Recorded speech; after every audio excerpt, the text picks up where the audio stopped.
Welcome back. My name is Brett Johnson, and we are looking at principles of restart. I'm going to jump forward a little bit today into Exodus chapter 22, just to highlight a principle. Do not blaspheme God or curse the ruler of your people. We all live in countries, states, cities where there are rulers of our people. And the principle is this: you don't curse your way into blessing. For Pharaoh, the tip is this: the curses that you lay on God's people will come back on you. In Exodus 10:28, Pharaoh said to Moses, "Get out of my sight. Make sure you do not appear before me again. The day you see my face, you will die." That's a pretty heavy deal.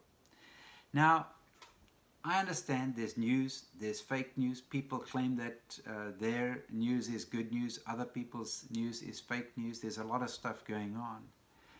Behind all of that, there is a fair amount of cursing that happens. People curse leaders, people curse people in government, people curse white people, black people, police, and so forth and so on. Yes, there are wonderful stories of praise. We praise first responders, but we suspect everybody from Bill Gates to the Chinese government to the American government to you name it. There's a lot of cursing that goes on, and Scripture says that there's power. The power of life is in the tongue. And God says He puts before us blessings and curses, and we need to look at the conditions for blessings. And one of the conditions for blessing is that we do not curse our leaders. And what happened actually was that Pharaoh speaks almost a curse over Moses and them and says, "Look, the next time you see my face, you're going to die." And shortly thereafter, what happens? Pharaoh's army is drowned, and perhaps he drowned too. Historians don't agree whether he drowned or not, but Psalm 136 verse 15 sort of has an inference where it says, "You swept Pharaoh and his army into the Red Sea."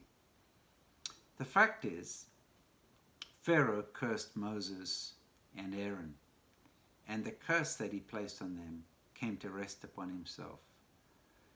Proverbs 26 verse 2 says, "A fluttering sparrow, like a fluttering sparrow, or a darting swallow, an undeserved curse does not come to rest."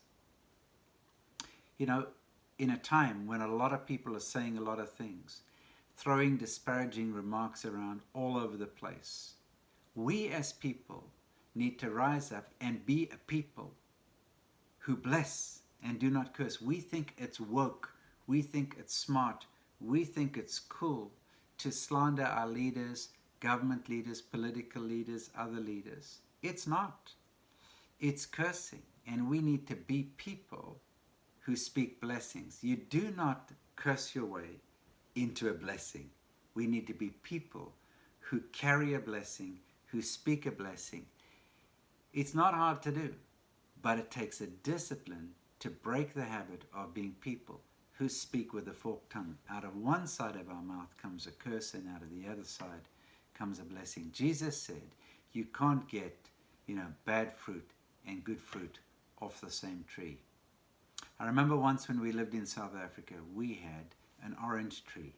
And lo and behold, shortly thereafter, it starts producing lemons. And I went down, and one tree had been grafted onto the other, I forget which, and now the tree produced bitter fruit and sweet fruit.